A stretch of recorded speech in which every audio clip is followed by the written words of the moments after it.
Good morning students. ఈ క్లాస్లో మనం కాస్ట్ ఆడిట్ గురించి తెలుసుకుందాం.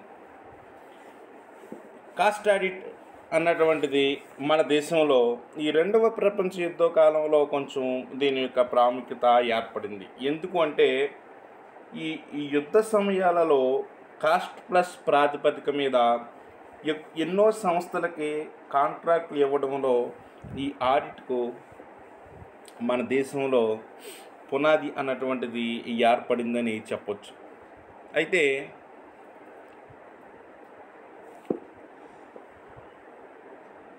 అలాగే 1965లో కంపెనీల చట్టాన్ని సవరించినప్పుడు కూడా ఈ కాస్ట్ ఆడిట్కి చట్టబద్ధతని కల్పించడం జరిగింది. ఈ చట్టంలో సెక్షన్ 209 సబ్సెక్షన్ ఐడి ప్రకారం వ్యయ రికార్డులకు సంబంధించినటువంటి నియమ నిబంధనలు, అలాగే సెక్షన్ 233 సబ్సెక్షన్ బి ప్రకారం వ్యయ ఖాతాలని ఆడిట్ చేయించుకోవలసినటువంటి సందర్భాలు చెప్పబడ్డాయి. అలాగే సెక్షన్ 233 సబ్సెక్షన్ బి ప్రకారంగా ఏ కంపెనీలు అయితే అందులో చెప్పబడ్డాయో ఆ కంపెనీల్లో ఏ సంస్థలోని కూడా పూర్తికాలపు ఉద్యోగిగా అర్హత లేనటువంటి కాస్ట్ అకౌంటెంట్ చేతే ఆడిట్ చేయించాలి. అంటే ఆ సంస్థలో కాస్ట్ ఆడిట్ చేసే వ్యక్తి ఏ కంపెనీలోని కూడా పూర్తికాలపు ఉద్యోగిగా పని చేయకూడదు. ఇకపోతే ఖాతాల నిర్వహణ చూడండి. 209 సబ్సెక్షన్ ఐ ప్రకారం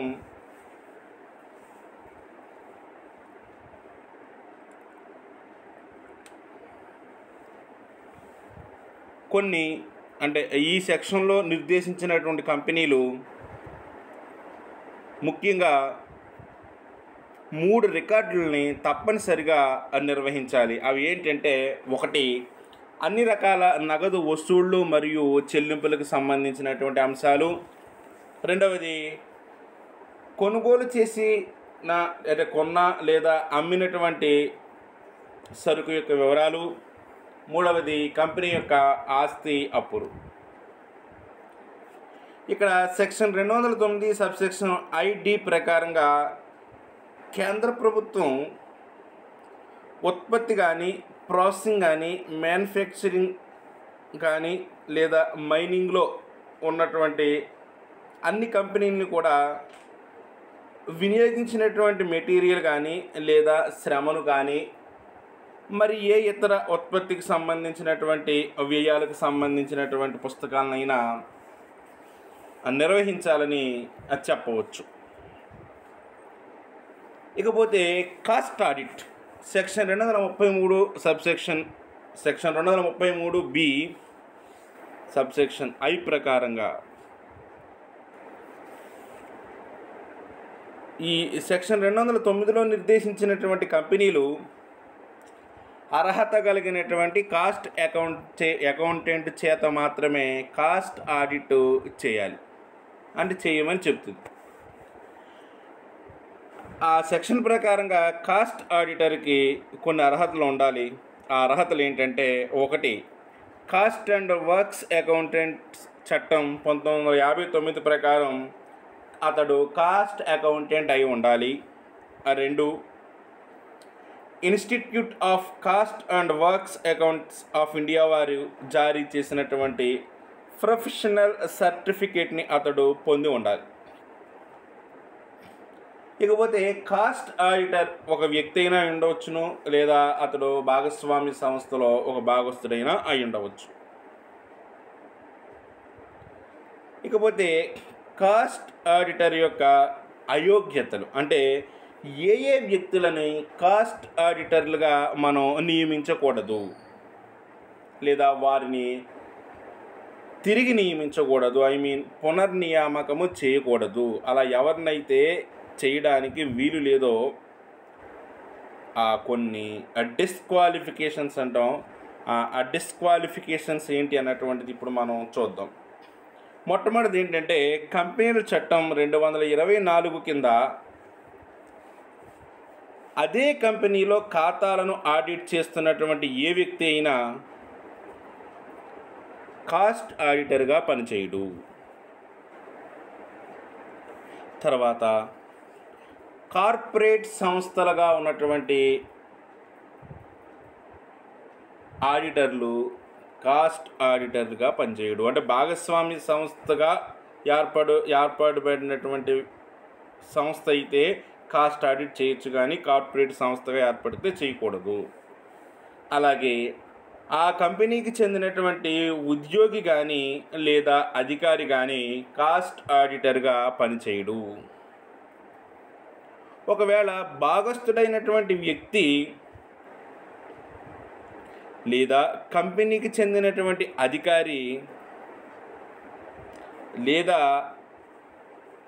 ఆ కంపెనీకి చెందినటువంటి ఉద్యోగి కింద పనిచేసే వ్యక్తి కూడా కాస్ట్ ఆడిటర్గా పనిచేయడు. అంటే ఏంటంటే, ఆ కంపెనీలో అతడు అధికారి లేదా ఉద్యోగి కానవసరం లేదు, ఆ కంపెనీకి సంబంధించినటువంటి అధికారి కానీ ఉద్యోగి కానీ వారి దగ్గర పనిచేసే వ్యక్తి కూడా కాస్ట్ ఆడిటర్గా నియమించడానికి అర్హత లేదు.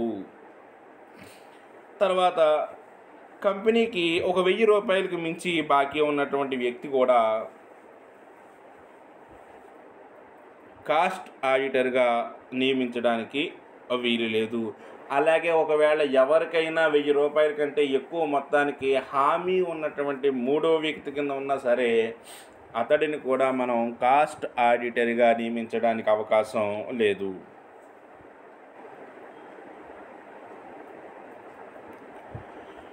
ఈ కారణాల వల్ల ఏదైనా, అంటే పైన చెప్పినటువంటి కారణాల వల్ల ఏదైనా ఒక కంపెనీకి ఆడిటరుగా పనిచేయని వ్యక్తి కూడా ఆ కంపెనీకి చెందినటువంటి అనుబంధ కంపెనీకి కానీ హోల్డింగ్ కంపెనీకి కానీ అతడు కూడా అనర్హుడే అవుతాడు.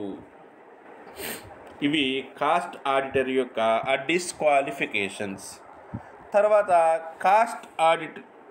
ఈ కాస్ట్ ఆడిట్కు గల కారణాలు, అసలు కాస్ట్ ఆడిట్ని ఎందుకు చేయాలి అన్నటువంటిది ఇప్పుడు చూద్దాం. మొట్టమొదటిది ఏంటంటే,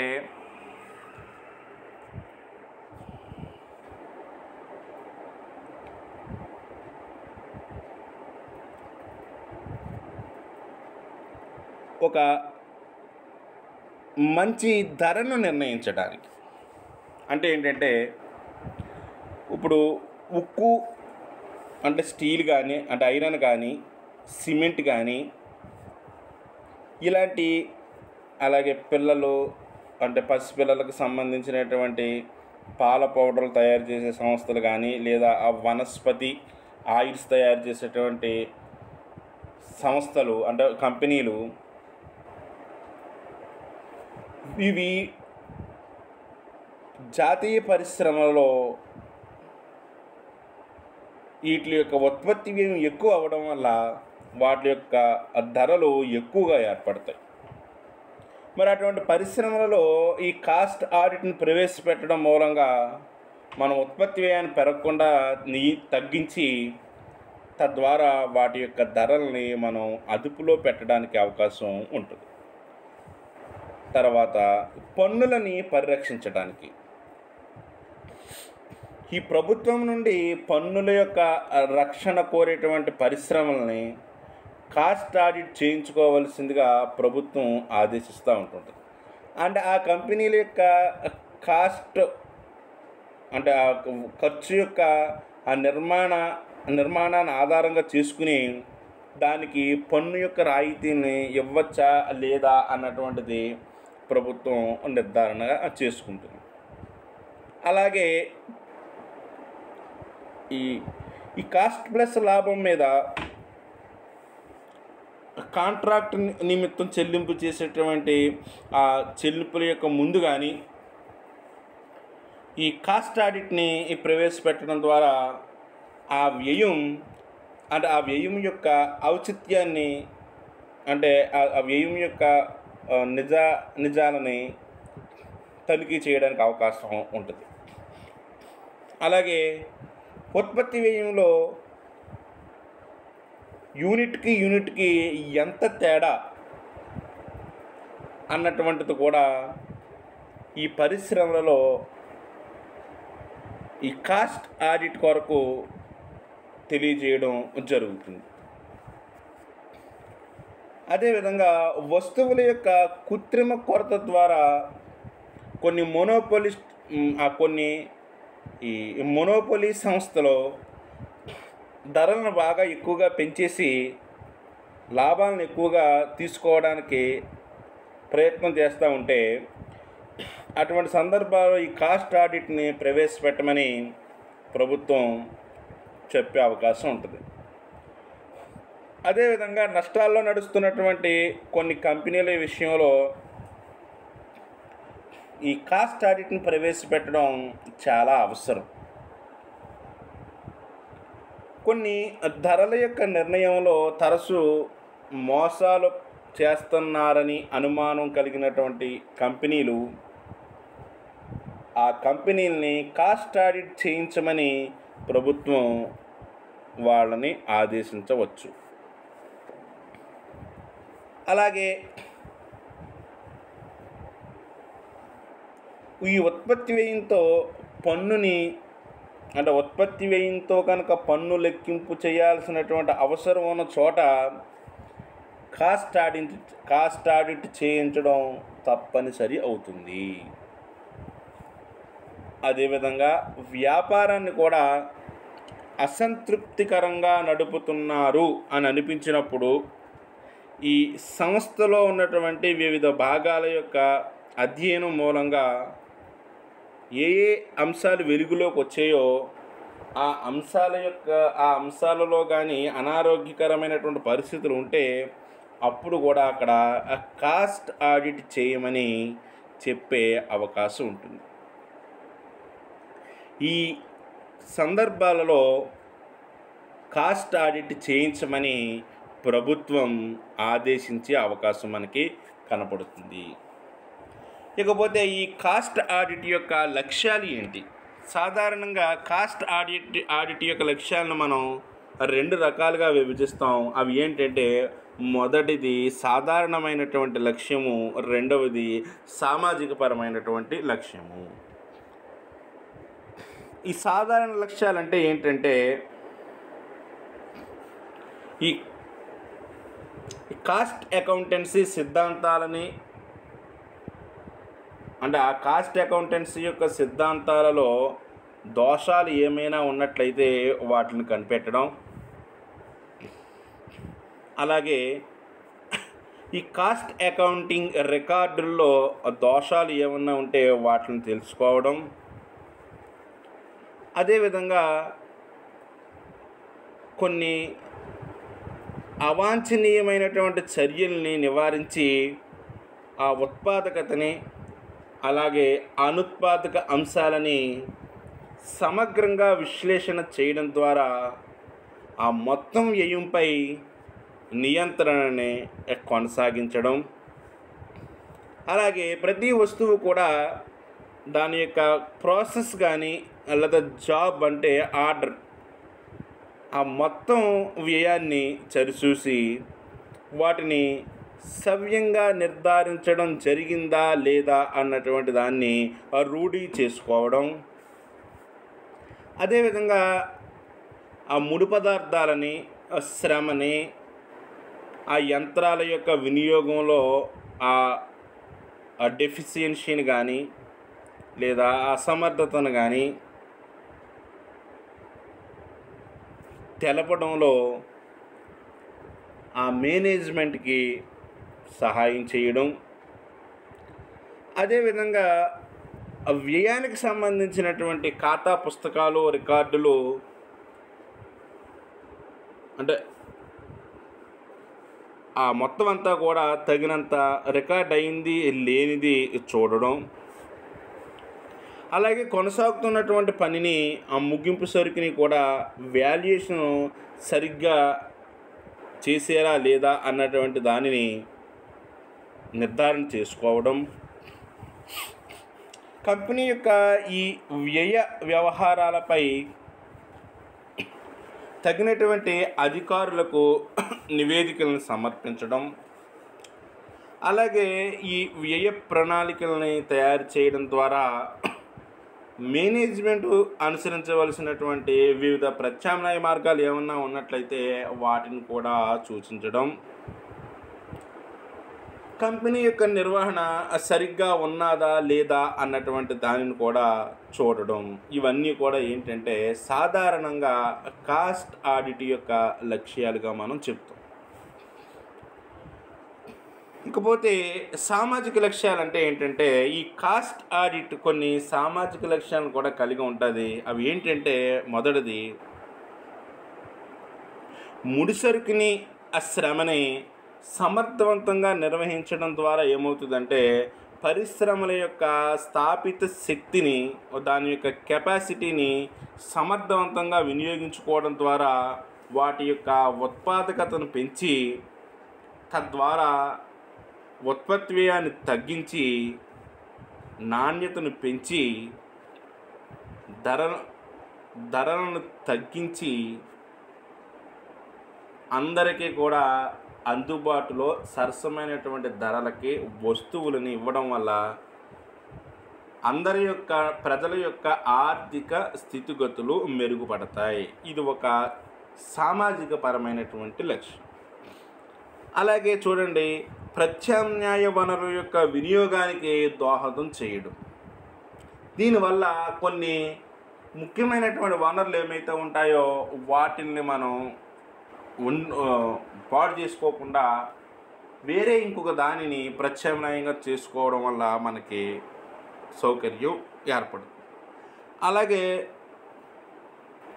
వినియోగదారులకి వాళ్ళకి కావలసినటువంటి కొన్ని ప్రయోజనాలను కూడా మనం కాస్ట్ ఆడిట్ని ప్రవేశపెట్టడం ద్వారా సమర్థవంతంగా వాటిని నిర్వహించడం ద్వారా కల్పించడానికి అవకాశం ఏర్పడుతుంది.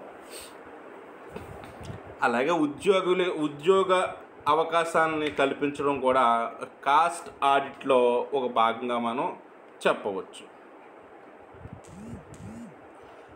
అదేవిధంగా ఈ ప్రభుత్వ సంస్థల్లో, ప్రైవేట్ సంస్థల్లోని కూడా ఈ మూల వ్యయాలు అన్నటువంటి ఒక స్పృహని మనం కలిగించవచ్చు.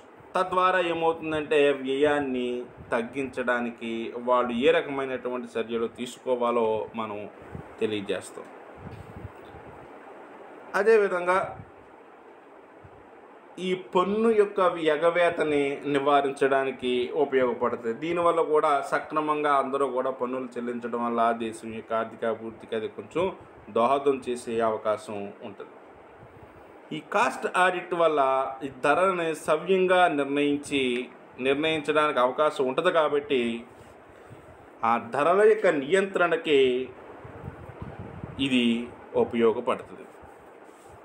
అదేవిధంగా విదేశీ మార్గద్రవ్యాన్ని కూడా సంపాదించడానికి మనకి ఈ కాస్ట్ అకౌంటింగు అన్నటువంటిది మనకి తోడ్పాటు అవుతుంది. నెక్స్ట్, మరి కాస్ట్ ఆడిట్ వల్ల మనకి కొన్ని ప్రయోజనాలు ఉంటాయి.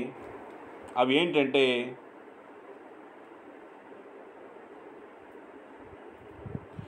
ఈ కంపెనీలో అంటే ఒక కంపెనీల మధ్య పోలికలను ఏర్పాటు చేసి వాటి మధ్య ఉన్నటువంటి తేడాలను, అంటే ఉత్పత్తి వ్యయాలలో తేడా గల కారణాలను చెప్పడానికి ఇది ఒక ప్రాతిపదికగా మనకి ఉపయోగపడుతుంది. అలాగే ఒక కంపెనీలో ఉన్నటువంటి విభాగాల యొక్క పనితీరును కూడా కొలవడానికి మనం దీన్ని ఆధారంగా చేసుకోవచ్చు. అదేవిధంగా వివిధ వ్యాపార సంస్థల యొక్క ఆ విస్తృతికి కానీ విభజనకు కానీ వారు లైసెన్సులు పొందడానికి కూడా ఈ కాస్ట్ ఆడిట్ అన్నటువంటిది తోడ్పడుతుంది. అలాగే ఆదాయం పన్ను యొక్క లెక్కింపుకి లేదా ఆదాయం పన్ను నిర్ధారించడానికి కూడా మనకి కాస్ట్ ఆడిట్ అన్నటువంటిది మూలాధారంగా ఉపయోగపడుతుంది. అలాగే అధిక ద్రవ్యోల్బణమైనటువంటి ఆ అంశాలని పోకడలను కూడా మనం కాస్ట్ ఆడిట్ ద్వారా నియంత్రించవచ్చు. అలాగే ఉత్పత్తి వ్యయంలో ఉన్నటువంటి కొన్ని బలహీనతలను తెలియజేయడం ద్వారా ఇది ఉత్పాదకతని పెంచే అవకాశం ఉంటుంది. అలాగే సరైనటువంటి ఉత్పత్తి వ్యయాన్ని లెక్కబెట్టడంలో యాజమాన్యానికి ఇది సహాయం చేస్తుంది.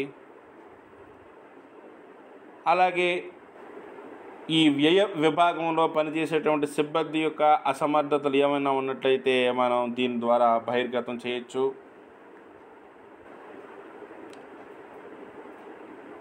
ముడి సరుకులు, అలాగే శ్రామికుల శ్రమ, ఓవర్ హెడ్స్ వంటి విభిన్న మూల వ్యయ భాగాలను ఇది కంట్రోల్ చేయడానికి అవకాశం ఉంటుంది.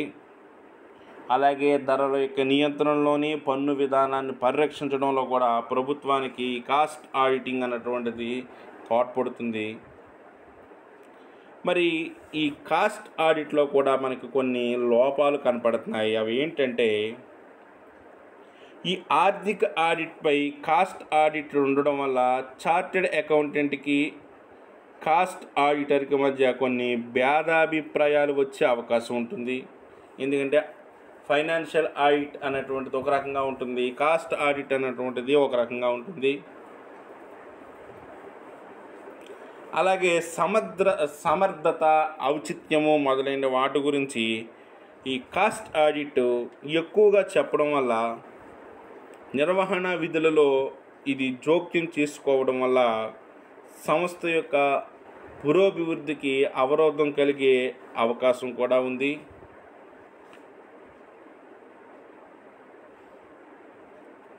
ఈ కాస్ట్ ఆడిట్ సిబ్బంది కూడా చెప్పుకోతగినటువంటి పనుల్ని వీళ్ళు ఏమీ కూడా చేసే అవకాశం అయితే లేదు. అంటే వీరు చేసినటువంటి చాలా పనులకి అంత క్రెడిబిలిటీ అంటే వాల్యూ ఉండకపోవచ్చు.